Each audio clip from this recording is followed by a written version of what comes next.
This is Sunrise Extra, streaming live on Wave now.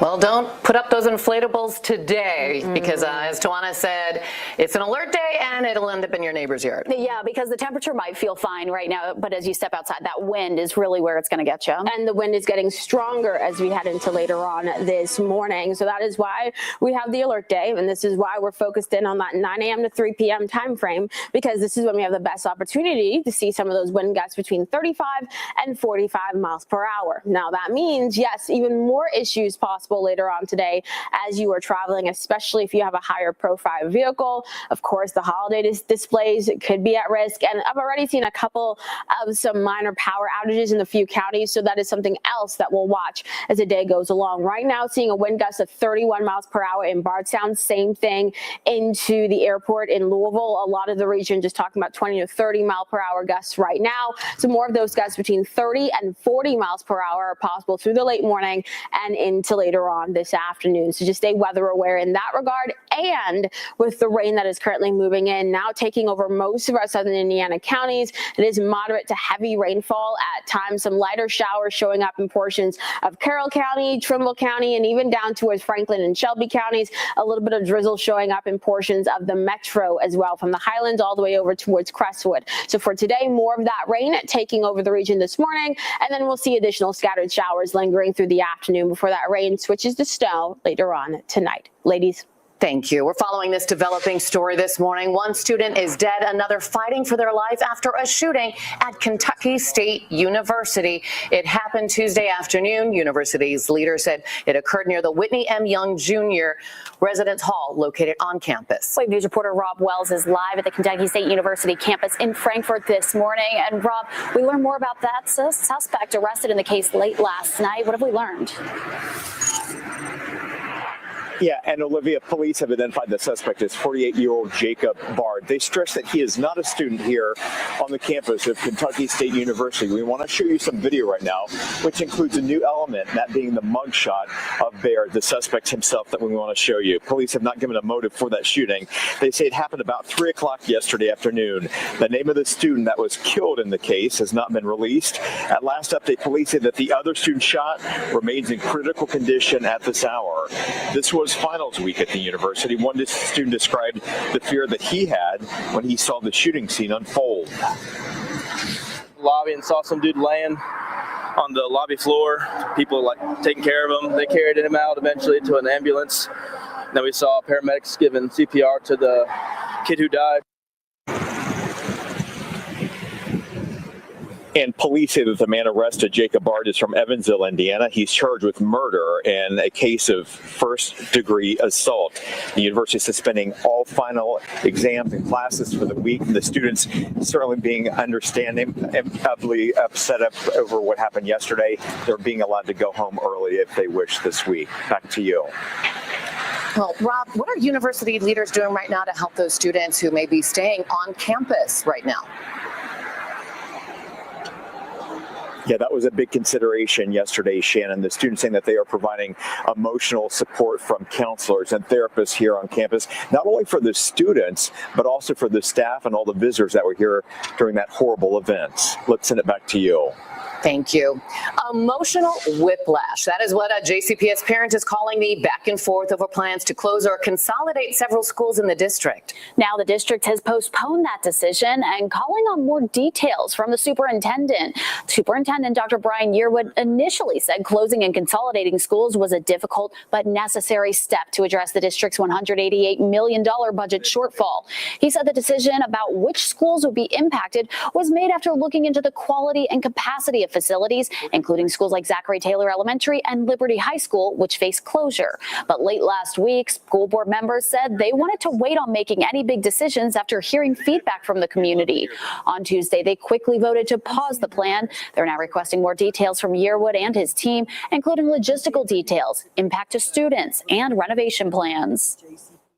I've visited classrooms where curiosity is alive, spoken with educators who pour their passion, you could say, into every lesson. I've listened to parents who want nothing more than hope and stability for their children. And I met with students who are ready to soar when given the opportunity. And yet, Alongside the promise, we must also confront the reality.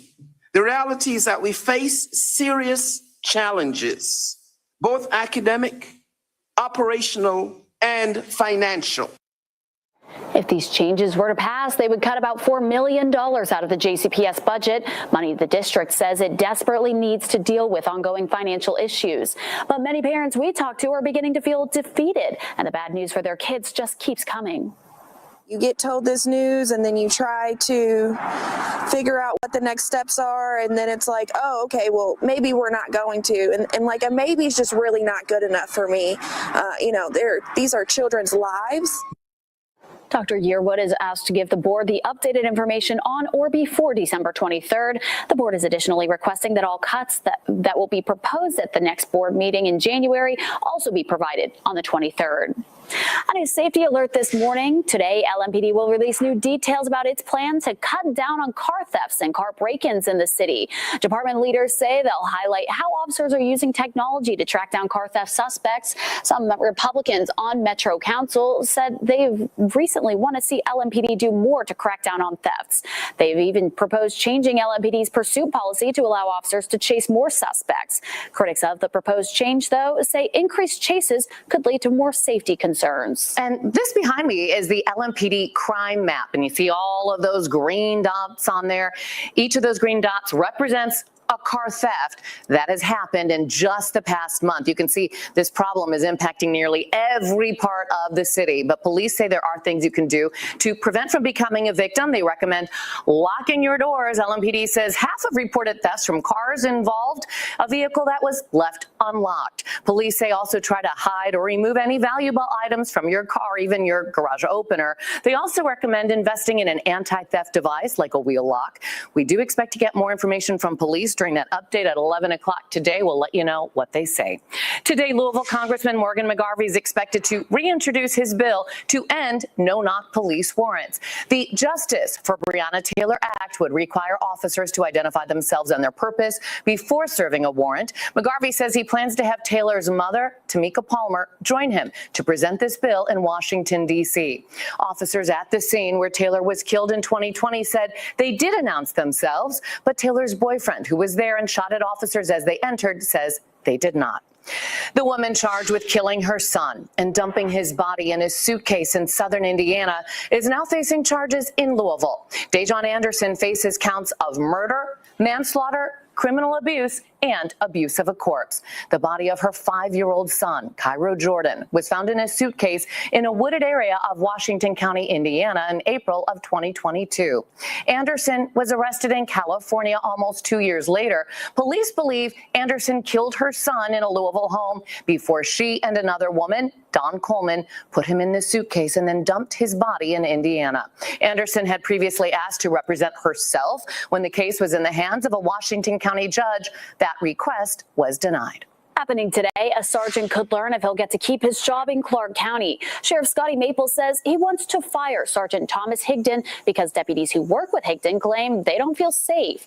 The sheriff posted body camera video on Facebook showing video that he says proves the deputy's accusations about Higdon. Sergeant Higdon's brother says this is retaliation for him supporting another candidate to be the next Clark County sheriff. Today, you can meet the team that will monitor the progress LMPD makes toward reforming practices in the police department.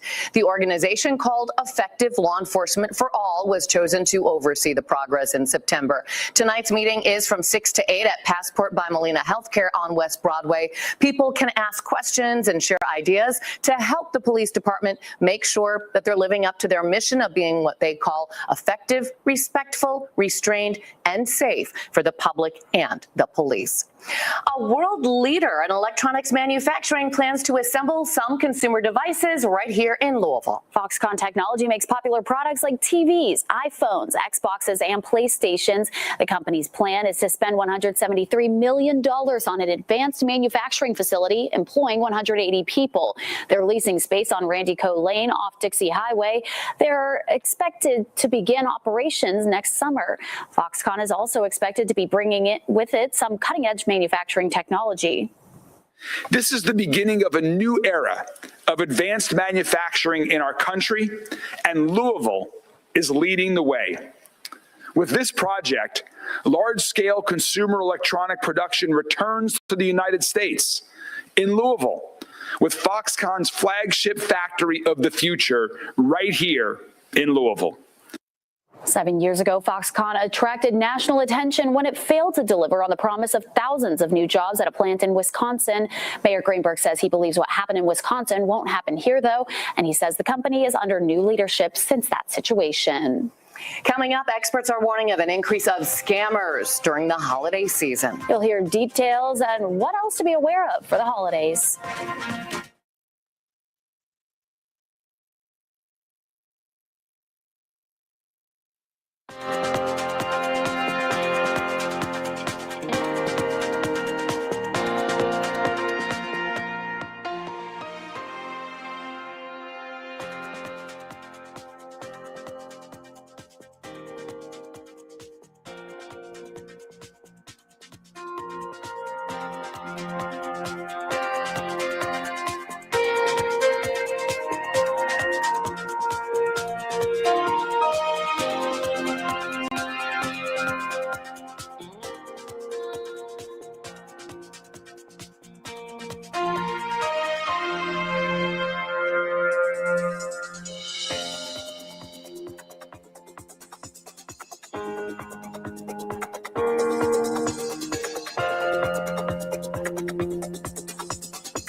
Today is the final day of early excused absentee voting and a special election to fill a seat in the Kentucky Senate.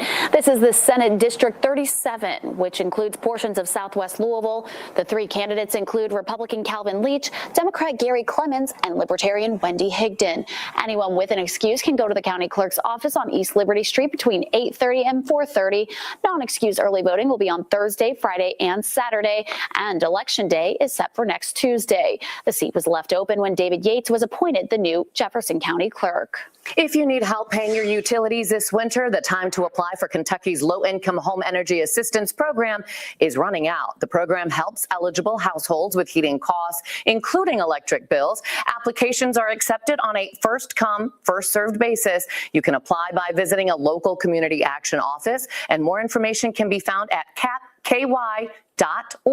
The deadline to apply is this Friday. That's December 12th. Protesters at the Kentucky Capitol this week had their power bills at the top of mind as they chanted, "Leave the heat on." The group was calling on Governor Beshear to use his powers to keep utilities connected through the winter until March. The group cited the recent government shutdown as a major concern. Governor Beshear suspended utility disconnections in 2020 during the pandemic, and many say they feel their finances are as vulnerable now as they were back then. But the data that we have shows that there are thousands of disconnections. What was it, like over 9,000 disconnections in January alone? So I would argue that we are still in a state of emergency, right? The price of living keeps going up, inflation keeps going up. 42 states have some form of disconnection prevention policy available during winter months. And it is going to get really cold in the next few days. Yeah, cold that we haven't felt all season. Yeah, this is going to be the coldest weather, yes, all season coming our way as we head into this weekend. But before we even get to that point, we're focused in on wind and rain. Let's first talk about the rain. We have this cold front moving towards us, bringing us these rain showers right now. And we're kind of locked in with that rainfall for those of you in southern Indiana. Indiana. So we're seeing most of the rain across southern Indiana as of right now. This is where we're dealing with that moderate to at times heavier rainfall from Jasper to Madison to Butlerville and over towards Bedford. So that means now in parts of Floyd County, Clark County, you are locked in with that rain as well, seeing much of the same from Carrollton over towards Eminence. Now in the metro, a few lighter showers, but that heavier rain just on our doorstep. So we'll continue to monitor that. On top of that, we're also seeing some of the wind gusts between 20 and 30 miles per hour in most spots. Keep in mind, this is not the strongest wind that we're looking at for today. We see a better chance for some of those wind gusts near 35 to 40 miles per hour in between the 9 a.m. and 3 p.m. time frame. So that is why we have the alert day in place with the hazards to travel and, of course, that potential for some power outages. And also, if you have your holiday decorations up, those can certainly be impacted by this as well. A lot to watch temperature-wise for today. With that southerly wind, we are on the warmer side, sitting in the 40s for everybody this morning, but that wind is making it feel like the 30s. So it's the 30s that you really want to dress for, especially since we keep those wind chills in that same range through the rest of the morning into the afternoon, while your actual temperatures just hover in the 40s. Now your temperatures will drop overnight, allowing any rain still across the area at that point to switch over to snow. So for this morning, we'll continue to watch for the rain moving through our region, keeping an eye on some scattered showers for later on this afternoon. And then we'll dry out for a bit for this evening as we watch a few of those flurries flying and light snow showers here and there. Still looking at less than 1/4 of an inch of rainfall expected with this system that we have for today. Looking ahead to tomorrow, we're still watching a little bit of that wind around with some gusts between 20 and 30 miles per hour, certainly possible. We'll keep the clouds overhead and some flurries will be flying through the morning and afternoon. Overall, a pretty cold Thursday. Thursday night into Friday morning, that is when accumulating snow tries to move into our area, and that chance for actual snow sticking and piling up will be a little bit more likely for those of you basically north and northeast of Louisville. So we'll watch the impacts to travel for your Friday morning especially, but that potential for totals over 2 inches still looks to be northeast of Louisville, and as you head further to the south and west, that is where those totals really start to drop off. The cold air does move in this weekend. With Saturday, we could see some rain and snow across parts of our region. A better chance for the colder air and highs only in the teens on Sunday, and then we'll warm up through the middle of next week. Thank you, Tawana. We have a safety alert to tell you about. Experts are saying that scammers are out there right now during the holiday season. They want to try to drain your wallet. Experts say with more people out shopping right now, more opportunity for thieves to go unnoticed. They say organized retail criminals will scout stores ahead of time and often arrive in groups. And they say that your car can easily end up being a target if shopping bags are left out in the open. And the things that are taken usually then end up being resold.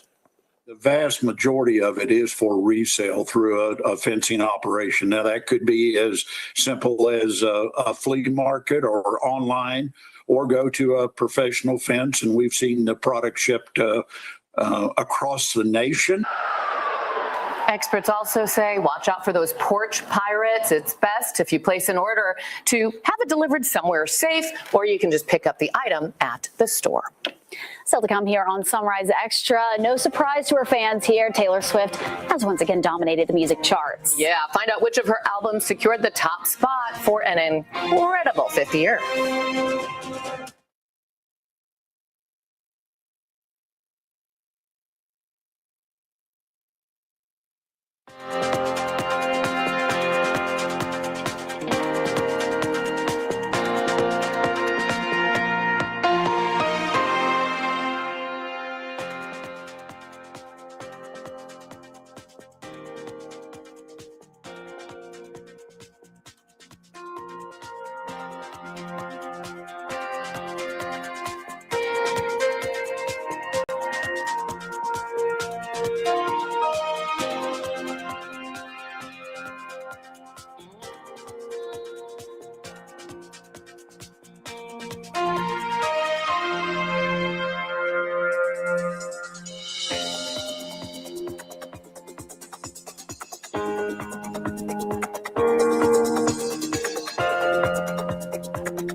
An award-winning cheeseburger slider restaurant will soon be open in Louisville. It's called Smalls Sliders, and they just signed a deal to open 5 locations across the city. They're known for their sliders, seasoned waffle fries, and their milkshakes, and they're also recognized for their shipping container buildings. They call them cans. Smalls Sliders opened their first location in 2019 in Baton Rouge, Louisiana. Development is happening now in Louisville, with the 5 locations expected to open over the next few years. A store where you can get your hands dirty while having fun is hitting the Mall St. Matthews this week. It's called Slime Kitchen. The new store will be moving into the mall across from Great American Cookies. Slime Kitchen is a hands-on slime making experience. So you can make all kinds of slime creations through a 10-step process where you even select the base, scents, colors, and some other things to add to it. Slime Kitchen's mission is to spark creativity, imagination, and sensory exploration. The store will host its grand opening celebration tomorrow at 3 p.m. It's like fun. Well, Cinemark is inviting you and your family to celebrate the holiday season with some discounted tickets to watch Christmas movies. Families can get tickets to see A Christmas Story tonight or Elf. That's playing on the 13th and 17th. The tickets are $5 each. And you can also save $1 on all snack packs and combos there, too. Cinemark Tinseltown and Preston Crossings are the movie theaters where you can find this deal. The ticket special is through the December 17th. Well, as if there was any doubt here, Taylor Swift is still on top. Her album, The Life of a Showgirl, is #1 on the 2025 year-end Billboard Top 200 albums chart. It is the 5th year Taylor Swift has taken the top spot. The album debuted at #1 on the week of October 18th with a record 4 million units sold. Another Swift album made the 2025 list. The Tortured Poets Department is, by the way, at #6. That was the top album of 2024. Well, how would it feel to become a multi-millionaire right before the holidays? Tonight's Powerball drawing is up to $930 million. That's after there were no jackpot winners in Monday night's drawing. The cash option for that $930 million jackpot is about $429 million. You still have time to buy your tickets, too, if you want a chance at that. And tonight's drawing will be at 11 o'clock. Thanks to the generosity of so many viewers like you, more children will wake up to presents on Christmas morning. Yesterday, $74,000 was raised for the Salvation Army's Angel Tree program. That was money just donated through our phone banks here at WAVE that were open. The Salvation Army says they're going to update us on donations that were also made online. There is still time to give, too. You can scan this QR code or go to wave3.com for more details, and no donation is too small when it comes to helping the Angel Tree program. You can also help families in our community get some food for the holiday season through Kroger's Food Angels program. So while you're checking out at Kroger, you'll see a Christmas tree near the cash registers. Shoppers can pick up an ornament to make a donation to the Salvation Army Food Angels, or let your cashier know how much you'd like to donate, and they can scan a barcode. The Angels have different price ranges, including $2, $10, and up to $25. Those donations will then go on a gift card that's good at any location, so families can then get the food items that they want to buy. You can make a donation all the way through Christmas. We'll be right back.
This Wave News update is sponsored by Oxmoor Auto Group.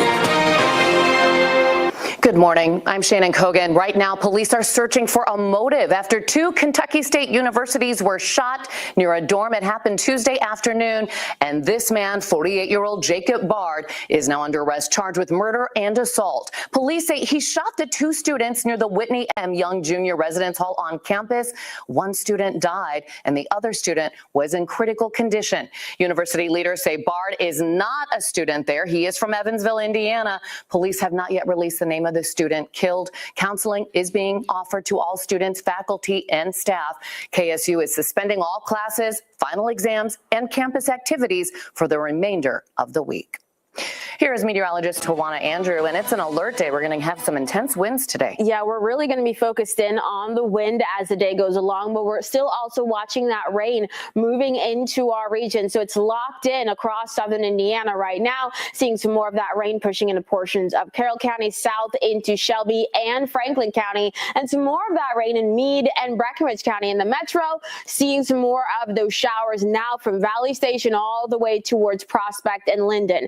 On top of that, we are dealing with wind gusts between 20 and 30 miles per hour across most of the area. Once we get into the late morning and the afternoon, this is when we can see some of those wind gusts near 30 to 40 miles per hour. So we'll keep an eye on that trend. Your temperatures right now are in the 40s, feeling like the 30s, and that's what we're going to keep throughout the day as we deal with the scattered showers and that wind. Of course, watching the roads this morning, and with the wet roads and the wind, please take it slow as you're heading out. Continuing to watch this crash. This is going to be on the Snyder eastbound in between Newcut Road and N65. And we're seeing that significant slowdown, even though it's now off towards the shoulder.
You're watching Wave Sunrise Extra. I'm Olivia Russell. An Indiana man convicted of killing his girlfriend has filed an appeal with the Indiana Supreme Court to get a new sentence. And a warning here, some of the details in this case might be disturbing. Anthony Wayne Carter was found guilty of murdering his girlfriend, Ashley Neville, in 2023 in Bartholomew County. He was sentenced to life without parole based on 2 factors. The first, he committed the murder while on probation. And the second, he tortured Neville while she was still alive. The state alleges Carter tortured Neville after shooting her by trying to strangle her. He then taped a plastic bag around her head, which killed her. However, Carter's attorneys argue Neville was already dying from the gunshot wound, and Carter was giving Neville mercy through his actions after the shooting. Carter is asking for the court to reconsider his conviction because of that. The Indiana Supreme Court did not issue a ruling on his appeal yesterday. New owners hope new safety measures will bring more business to a Shively motel that was forced to close last year. A Wave troubleshooter investigation found several cases of sexual assaults, drugs, and thefts happening at the Louisville Manor on Dixie Highway. A family just bought the business back in June. Co-owner Bill Ahmad said they've had to install more cameras and lights on the property, and they've boarded up the now empty Adult World bookstore. Ahmad says customers will also not be allowed to rent rooms by the hour anymore. Ahmad says he hopes the Shively community will give the motel a second chance.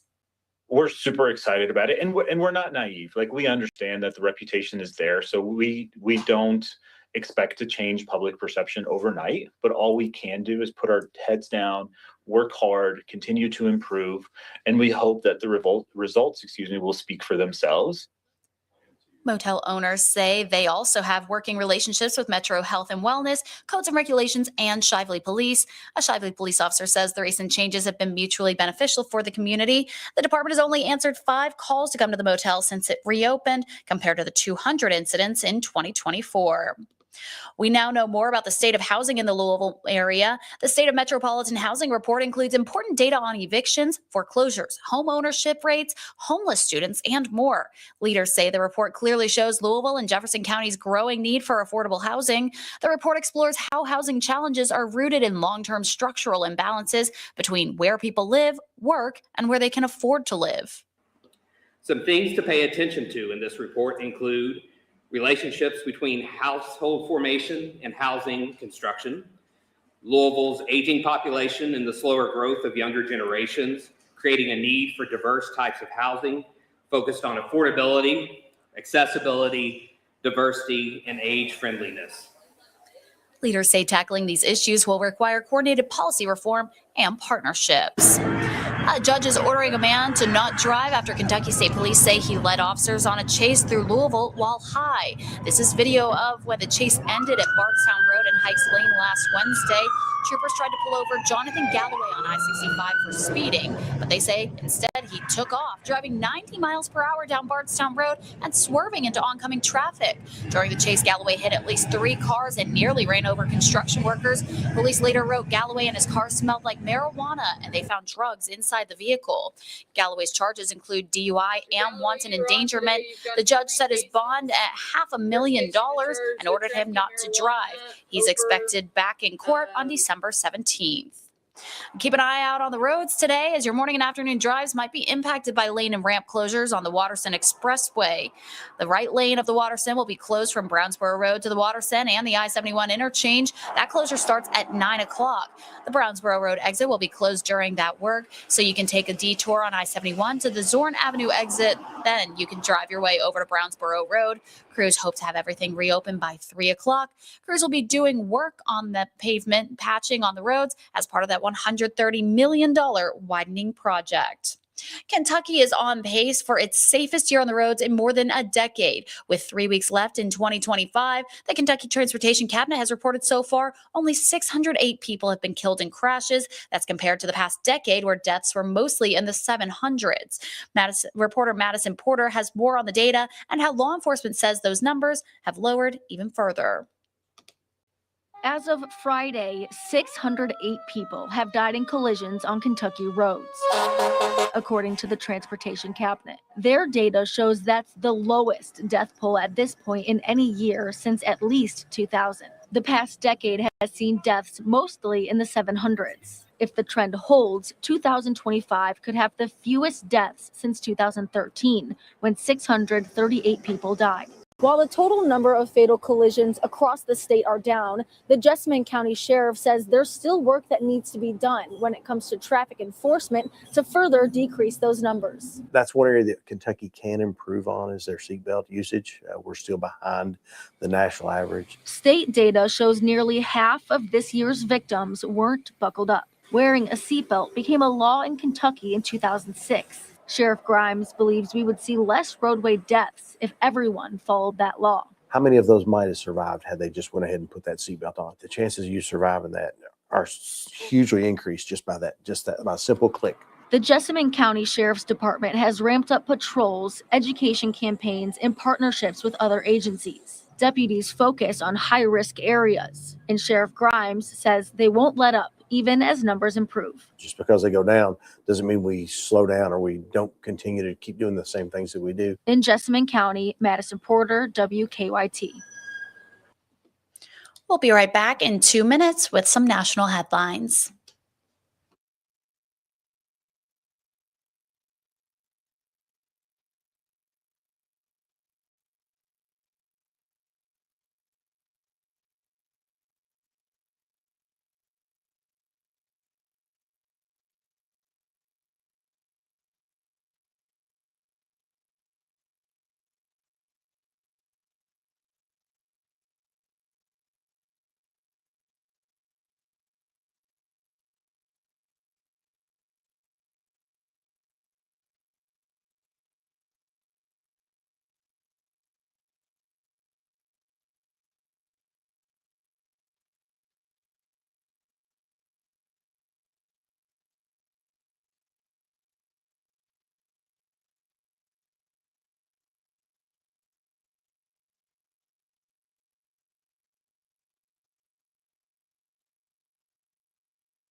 A federal judge has ruled the Justice Department can release investigative materials related to the sex trafficking case against Ghislaine Maxwell. The ruling follows the passing of the Epstein Transparency Act by Congress. Maxwell is serving a 20-year prison term for her conviction for procuring underage girls to be sexually abused by Jeffrey Epstein. The law requires the Justice Department to provide records of the Epstein investigation in a searchable format by December 19th. A similar request for Epstein's 2019 sex trafficking case records is still pending. New court documents reveal the Justice Department plans to continue its efforts to prosecute former FBI Director James Comey. The DOJ's stance was revealed in a lawsuit brought by Comey's friend and former lawyer Dan Richman. It comes 2 weeks after Comey's indictment was dismissed. A judge found the interim U.S. attorney assigned to the case was serving in the role unlawfully.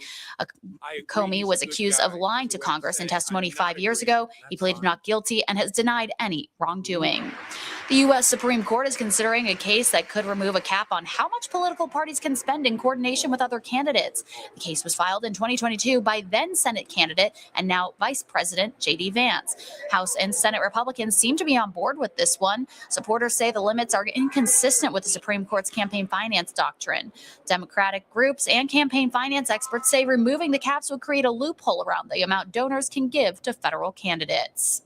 A popular student loan repayment plan could be coming to an end, leaving millions of borrowers searching for new options. The Trump administration announced a proposed settlement agreement that would end the Saving on a Valuable Education Plan, or SAVE. The Department of Education calls the Biden-era program illegal, with false promises of very low payments toward fast loan forgiveness coming at a high cost to taxpayers.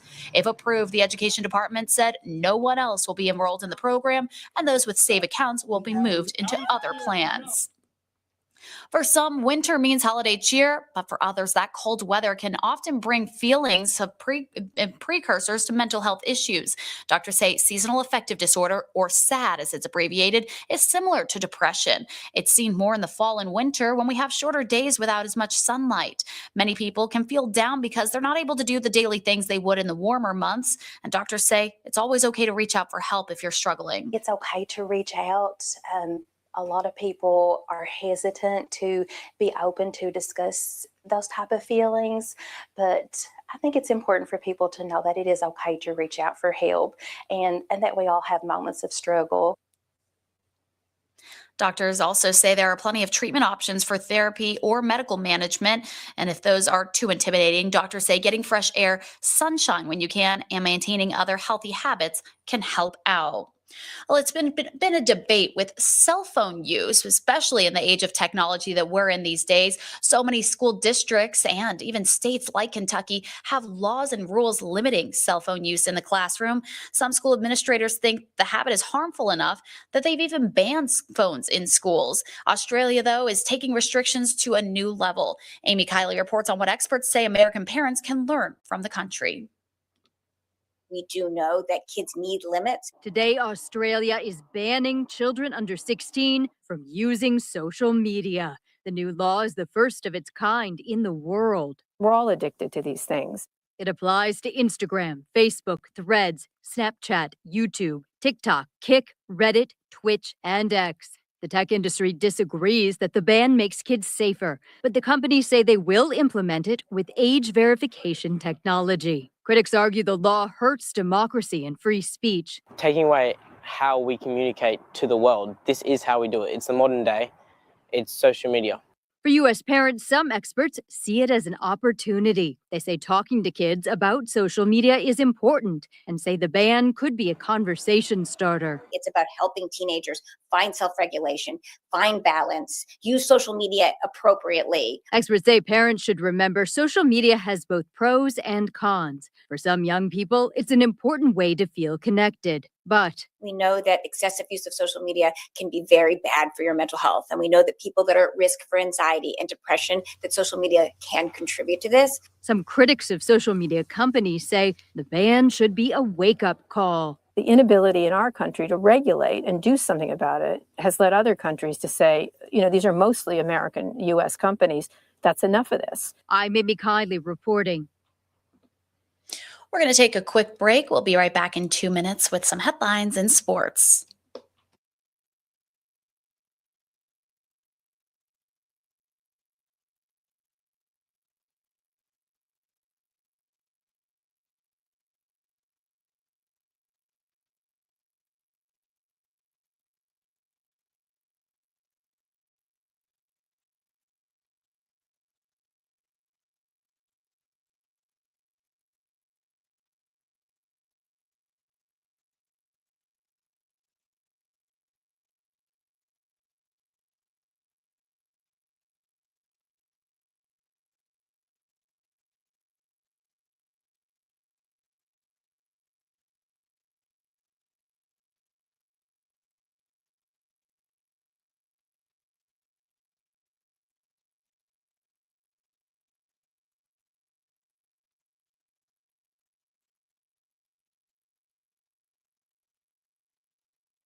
Well, things have been tough on the hardwood for both UK and IU. Both teams coming off back-to-back losses, and they're trying to get back into the swing of things, trying to overcome some early season adversity. So let's go ahead and talk about UK last night. They lost to North Carolina and Gonzaga, but hosted North Carolina Central last night. This one didn't ease any doubt BN might have about this team early. With 11 minutes left in the first half, the lead sat at just 4, so kind of worried them there. But the Cats would open the lead, taking a 21-point lead into halftime, and they didn't look back from there, going on to win it by a score of 103-67. Certainly getting back on track for them. Talking about IU now, they were trying to get out of that slump after losing to Minnesota and Louisville. They hosted Big Ten rival Penn State last night. Indiana rode a 20-2 run in just over 4.5 minutes that gave IU control that it never lost. They went into halftime up 32 points behind Lamar Wilkerson's career-high 44 points. The Hoosiers had another 55 second half points to win it. That final score, 113-72. The Hoosiers now travel to Lexington on Saturday to take on the Cats at 7:30 p.m. So we'll see which team comes out on top in that one. And tonight you have the chance to see the 22nd ranked U of L women's basketball team in action. Tonight's game will be the 9th home game of the season for Louisville, and they're a perfect 6-0 at home against unranked opponents. The Cards are hosting Ball State at the KFC Yum Center at 9 p.m., and you can catch that game on the ACC network. Tonight's theme is Clue Night, so the school has asked fans that will be there to be ready for a night full of adventures. I guess that's a clue to what you can expect there, but hey, I'm kind of lost. Guess you'll have to go to find out. You might be seeing a new team hit the field at Lynn Family Stadium as the United Soccer League announced that Lou City will field a USL League 2 team starting with the 2026 season. USL League 2 is a pre-professional league in the United States with more than 140 clubs across 37 states. USL League 2 provides a platform for pre-professional and college players to showcase their talents. The team will also add a developmental pyramid that, combined with the Lou City Academy, will provide a clear pathway for kids of all ages to compete in professional, collegiate, and national team environments. Well, the holidays are here, and this year could be bigger than ever at Kentucky Kingdom because you have a chance to see so many thousands of lights and even go down Kentucky's largest snow tubing hill. Wave News reporter Marissa Burke has been there all morning. She gives us a look ahead. We are here. We are 4 stories high on the snow tubing hill. It's a great view of the park. You really see all the lights. We keep saying thousands and thousands, but it's millions of lights out here. And you can also have an even better view of the park because this year they're going to allow you to get on the giant wheel. So that's going to give you that bird's eye view. But they have festive food and drinks for you to enjoy. But you got to get the holiday food pass to enjoy that. But the good thing is, if you do want to come out here and you know you come out here for the summertime, you can go ahead and get your Kentucky Kingdom pass, and it includes Christmas at Kentucky Kingdom. So visit their website for more information and details about which days you might want to go. But I think there's only one more thing for us to do. Are we good? Are we good? Okay, here we go. Marissa Burke, Wave News.